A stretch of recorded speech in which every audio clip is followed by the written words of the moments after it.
Do you want to know? Well, I've been thinking about you. And I think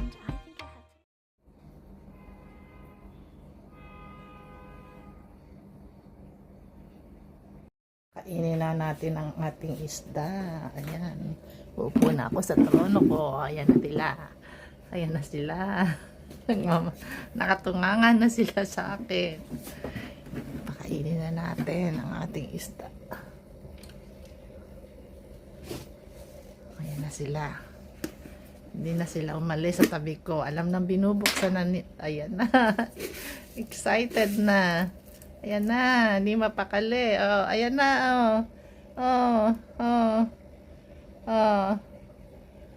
Oh. Oh. Ayan na. Agaw, sige. Agaw. Saglit lang yun, oh. Malakas kumain itong mga nakaputi na to, eh. Oh, oh, tingnan mo. Natira pa. Tingnan nyo kung paano niya anuhin yan. Sabsabin.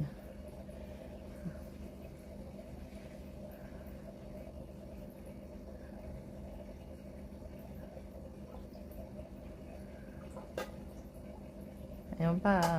Oh, ayan. Ang ita pa.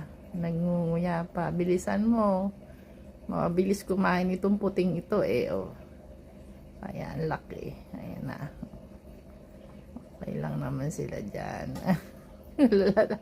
Lalagyan ko na ulit.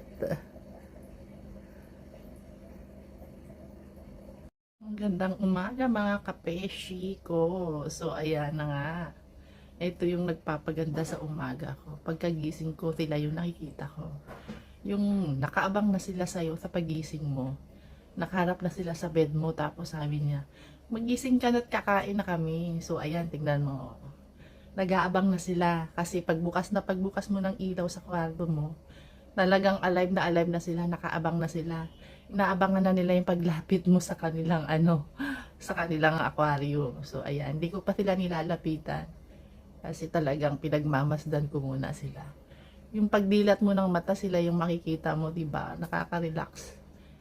So, maganda talaga siyang stress reliever. Talagang maganda yung mag-alaga rin ng isda. Nakakatuwa sila. Minsan talaga yung pagdating mo sa trabaho, sila kagad yung sa pipuntahan mo, tapos titingnan mo sila. Pagkakita nila sa'yo, talagang langoy-langoy sila sa harapan mo, diba? Nakakatanggal ng pagod. So, napakaganda pala talagang mag-alaga ng isda. Lalo na pag ganito, diba? Ang cute nila. Yan ko lang sila nilagay sa maliit na tang kasi nga alam ko naman na ang koi fish ay lumalaki talaga pag nilagay mo sila sa malaking pot. Pero talagang gusto ko yung ma-stay lang yung kanilang laki, kaya yan. Okay naman sila dyan, happy naman sila sa malaki kong tank na yan. Malaking bilog din naman siya, kaya okay lang yan.